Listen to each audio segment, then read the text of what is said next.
राम नाम सत्य है क्यों कहा जाता है? हमारे हिंदू धर्म में राम नाम सत्य है का विशेष महत्व बताया गया है।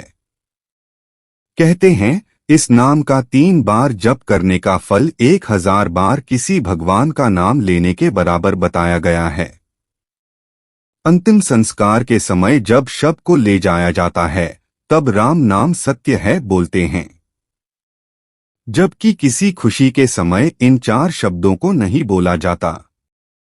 तब हर किसी के मन में यह सवाल उठता है कि किसी की मृत्यु के पश्चात ही क्यों इन शब्दों का उच्चारण होता है। तो आइए इसे समझते हैं। मित्रों, वीडियो शुरू करने से पहले आपसे हाथ जोड़कर निवेदन है कि हमारे चैनल को सब्सक्राइब अवश्य कीजिएगा ताकि नई जानकारी आप तक हम पहुंचा सके। राम नाम सत्य है बोलने से है। जब अंतिम संस्कार के लिए ले जाते समय राम का नाम लिया जाता है, यह शब्द जिसकी मृत्यु हो गई है उसके शव के साथ चल रहे सब रिश्तेदार और परिजनों को यह ज्ञात करवाना होता है कि जब किसी की मृत्यु होती है तब वह कुछ अपने साथ नहीं ले जाता, व्यक्ति अकेला आता है और अकेला ही जाता है। शरीर नश्वर है और आत्मा इस जीवन चक्र से मुक्त होकर संसार की मोह बंधन से मुक्त हो गई है। तो अब इस मृत शरीर का कोई अर्थ नहीं है और केवल एक राम का नाम ही है जो सत्य।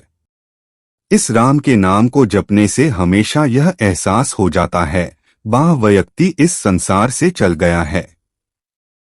राम नाम ही क्यों, जब व्यक्ति चला जाता है तब उसके स्नेही जन बहुत दुखी होते हैं। इस अटल मृत्यु की वेदना को वह सहन नहीं कर पाते। उस समय जब इस राम नाम का जाप करने से उनको उस दुख को सहने की शक्ति मिलती है, उनकी यह वेदना कम होकर उन्हें मानसिक शांति मिलती है। जब घर के किसी बुजुर्ग की मृत्यु होती है तब घर के सारे उनके रिश्तेदार पैसों के बंटवारे के पीछे लग जाते हैं और फिर संबंधों में कड़वाहट हो जाती है।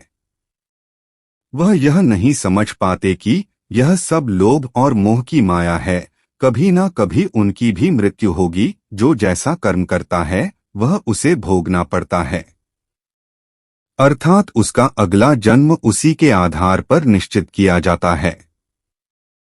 पर इस संसार रूपी माया को कोई नहीं समझ पाता। जो समझ जाए वही ज्ञानी कहलाए। इसीलिए जब शव को ले जाया जाता है तब राम नाम सत्य है का जप मृतक के लिए नहीं होता, बल्कि उनके स्नेही जन रिश्तेदारों के लिए होता है कि वह समझ सके कि मृत्यु अटल है और राम का नाम ही सत्य है। धन्यवाद। वीडियो पसंद आए तो एक लाइक जरूर करना।